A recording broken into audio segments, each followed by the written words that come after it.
You've seen it. A kid on a curb becomes a tightrope walker. A broom handle is suddenly a spear.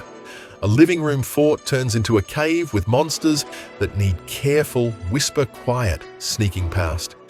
If you've ever wondered why children instinctively turn everything into practice, here's a thought experiment with muddy feet and stone chips.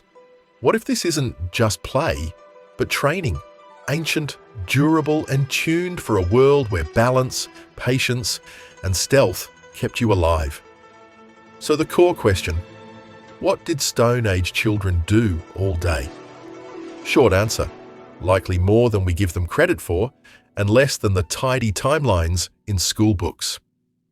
Based on archaeology, footprints, small tools, the debris of beginner craft; morphology, how kids grew and what their bodies could do; genetics, and life history, how long childhood lasted and why; and comparisons with living hunter-gatherers, Stone Age childhood looks a lot like today's best preschool.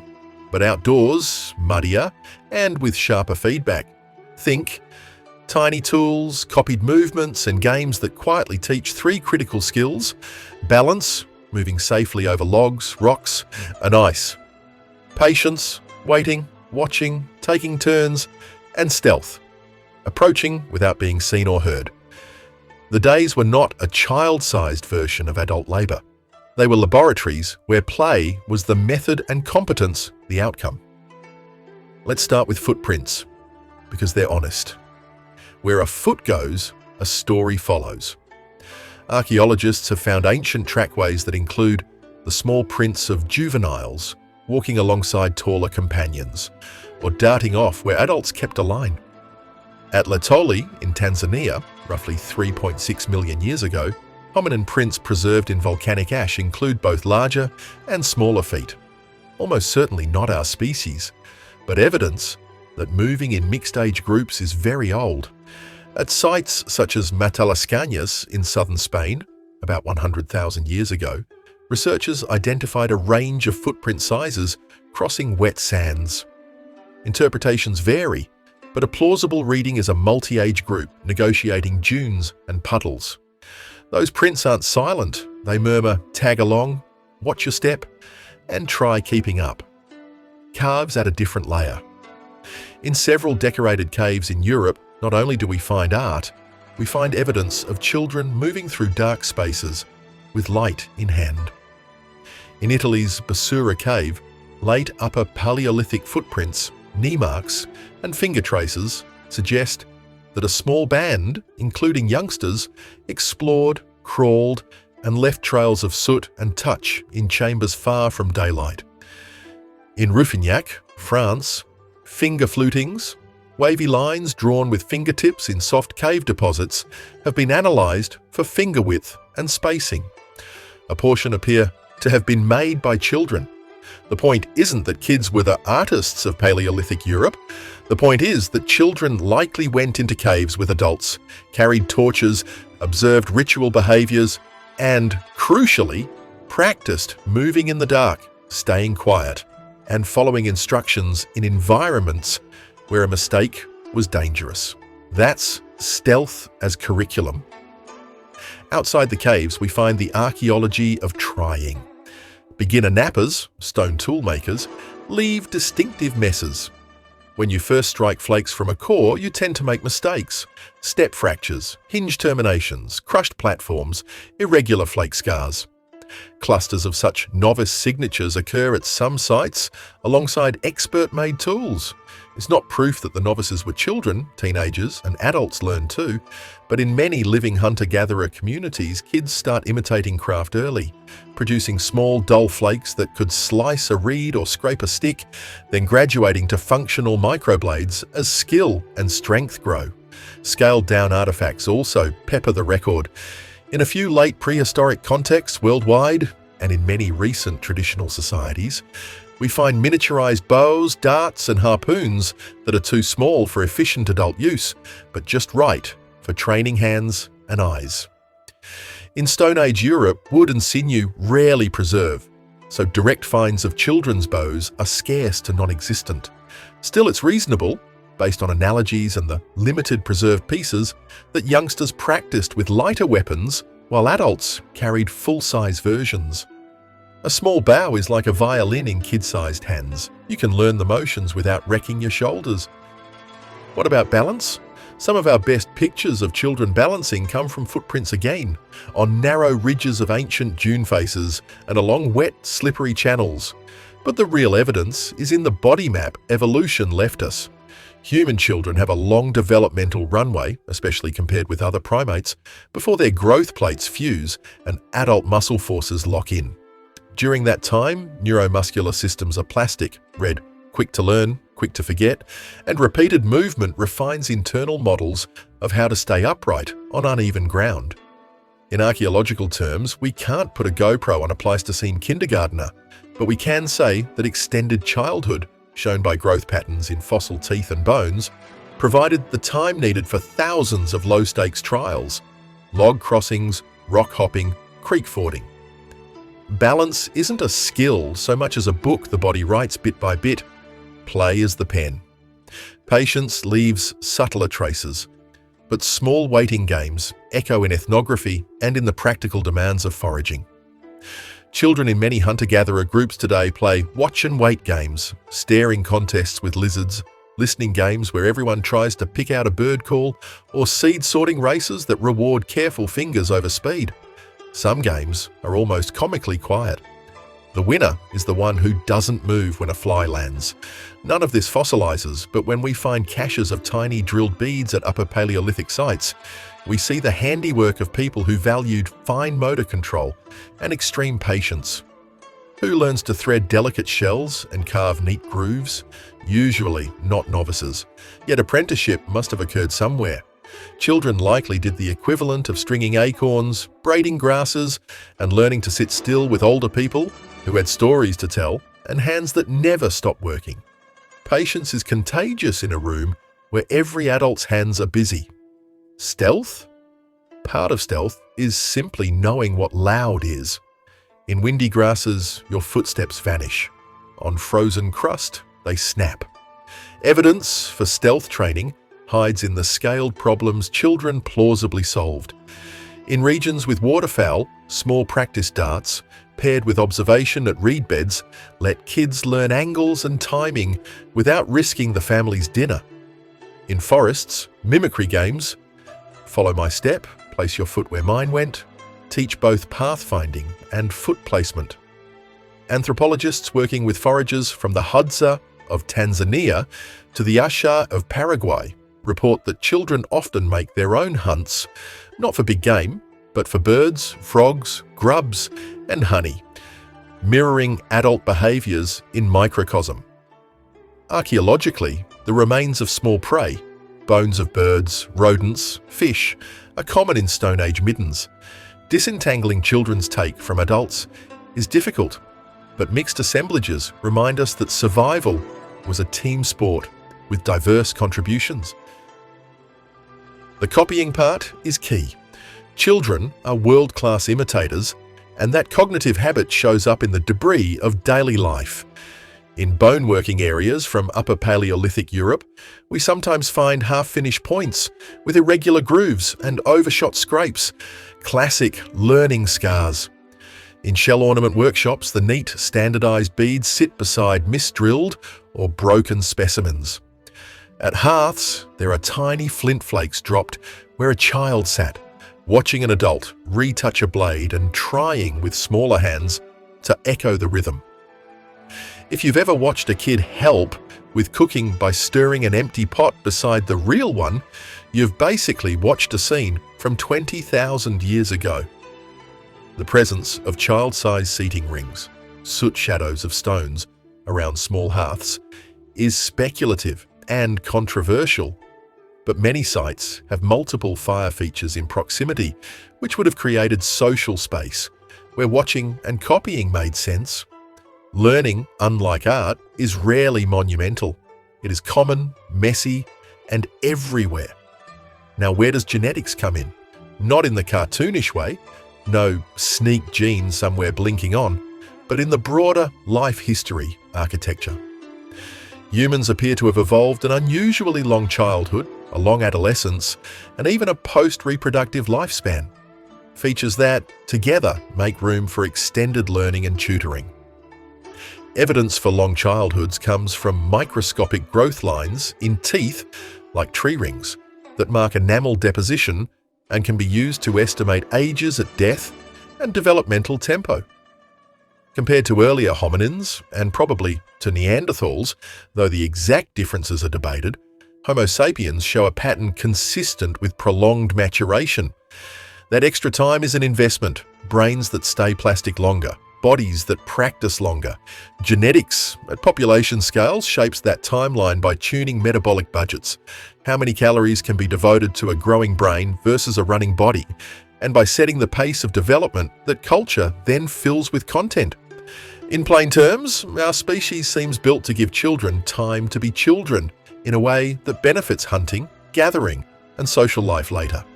Tiny tools aren't just cute, they are arguments in stone and bone. Across a sweep of Stone Age contexts, archaeologists find miniaturized points, small scrapers, and child-sized beads. Sometimes these are perfectly functional micro-tools used by adults for delicate work, so we must be cautious. But when we find concentrations of small, crude pieces with error-rich debitage, the picture shifts toward practice. In regions where preservation loves bone more than wood, small bone pins and barbs show both the dexterity expected of experts and the wobble of learners. Even the spatial layout of some sites hints at teaching zones, edges where waste was tossed, centers where a skilled napper sat, and satellite spots where someone imitated the cadence. Tap, tap, tap, tap, tap in smaller scale. What about games with rules? Here the evidence goes softer than a rotten log, and we have to rely on what's sometimes called the uniformity of childhood. Children everywhere make up games that are essentially motor programs with a laugh track. Throw and catch, calibration of force. Walk the line, proprioception. Hide and seek, stealth and anticipation. And mock hunts, cooperation, roles, basic tactics. In icy climates, sliding on bellies across smooth surfaces isn't just fun.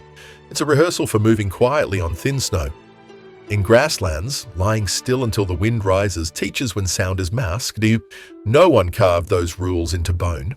They were written in experience and enforced by peers. Good practice feels good.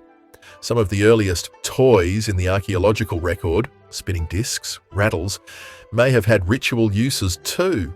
The ambiguity itself is a lesson. Children likely practiced with the same objects that adults use seriously, at lower risk and lower stakes. Let's step back to daily rhythm. What did a day look like? Based on hunter-gatherer time allocation studies and on the caloric economics of small bodies, Stone Age children probably had a great deal of autonomy by modern standards, especially in middle childhood, say 5 to 9 years old. They moved in packs, circulated among hearths, collected easily gathered foods, berries, shellfish, tubers where safe, fetched water or firewood under supervision, and hovered near adults when the interesting work happened.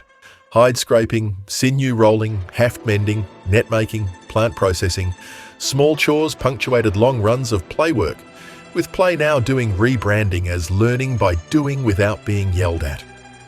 In foraging societies today, children's foraging returns rise with age and skill, often reaching substantial contributions by adolescence. Archaeology can't quantify Stone Age kids' caloric input precisely, but patterns in faunal remains, lots of small, easily trapped prey alongside larger game, and tool diversity, many technologies that benefit from many small hands, hint that helping was more than cosmetic, and the social classroom mattered. Grandparents, or anyone mildly too stiff to chase antelope, were libraries with hands. The long post-reproductive lifespan, seen in humans, and likely present in many Stone Age groups at least some of the time, though life expectancy at birth was low because infant mortality was high, creates a pool of tutors who can teach without simultaneously needing to hunt. Archaeologically, we see this in burials that include older individuals and in the contexts where skilled craft accumulates near dwellings rather than kill sites. Genetics again whispers in the background. if grandmothering improved grandchild survival by offloading childcare and teaching. Genes that supported longer, healthier post-fertile years may have spread. Culture rides biology. Biology pays back culture. Let's debunk a myth while we're here. The popular image says Stone Age children were either miniature adults, labouring from dawn to dusk, or helpless waifs in constant peril. Likely, neither is true. Evidence from both archaeology and living forages suggests a long stretch of productive play. Kids free to roam within a social net, doing tasks scaled to their bodies, and absorbing skills by shadowing experts. The purpose wasn't to squeeze labour out of small bodies, it was to grow capable adults.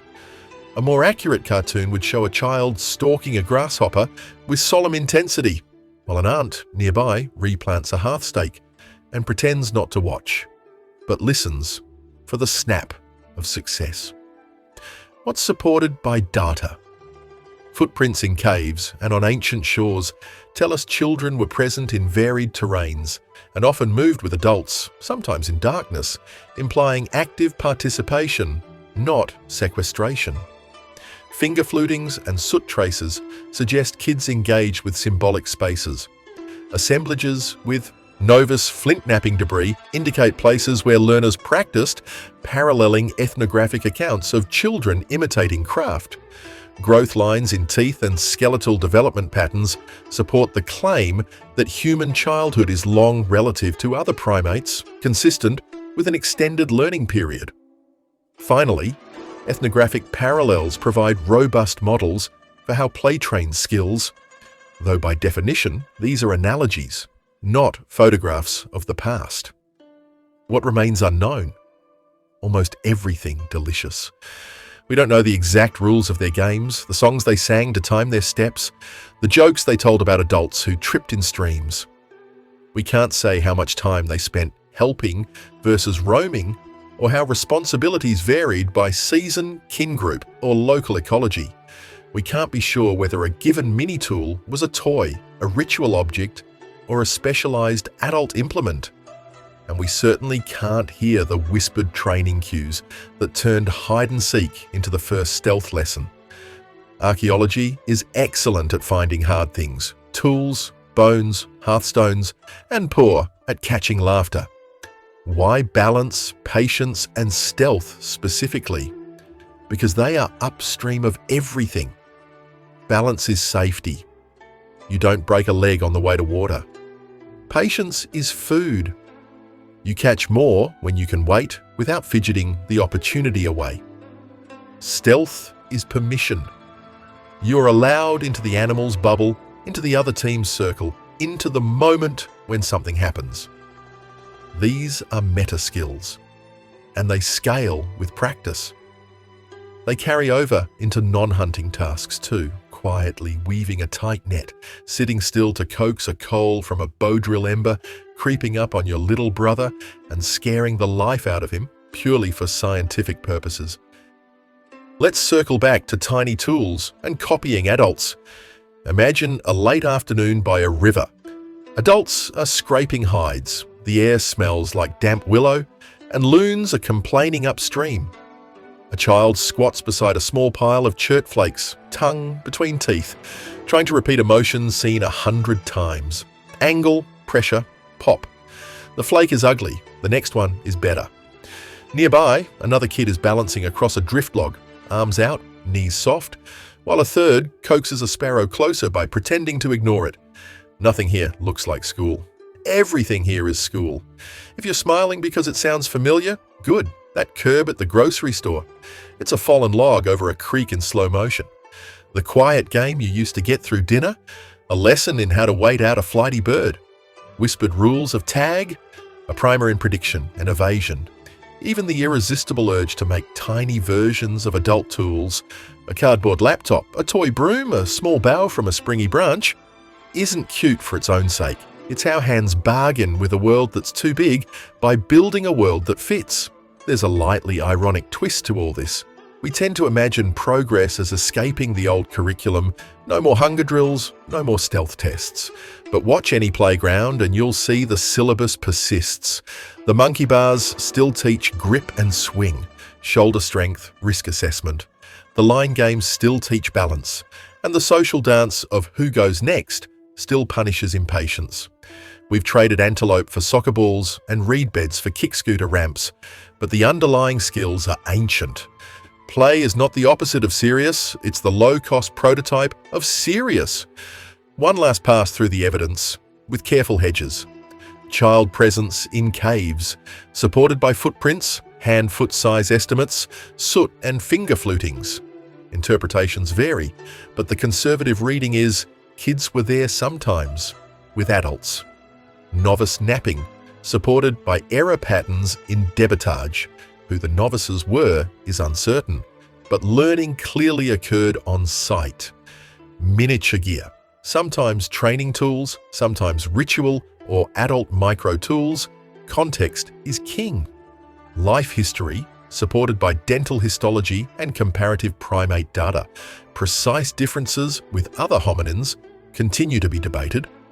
Ethnographic analogy, strong for broad patterns, children imitate, contribute increasingly, learn through play, always used with caution, because not all modern foragers map neatly onto Pleistocene ecologies. The best we can do is triangulate, footprints here, flakes there, and a living child wobbling over a log today, and say, this picture is likely right in outline, fuzzy in detail.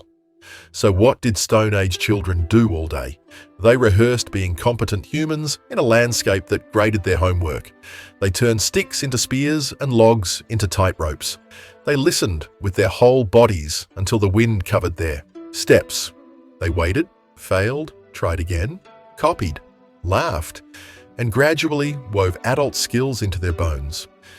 If you've ever spent an hour persuading a child to stop tiptoeing after pigeons and come inside, congratulations! You have met a 20,000-year-old curriculum director. And when you catch a kid balancing on the curb while you fumble for your keys, you might see it differently now. That's not dawdling, it's fieldwork.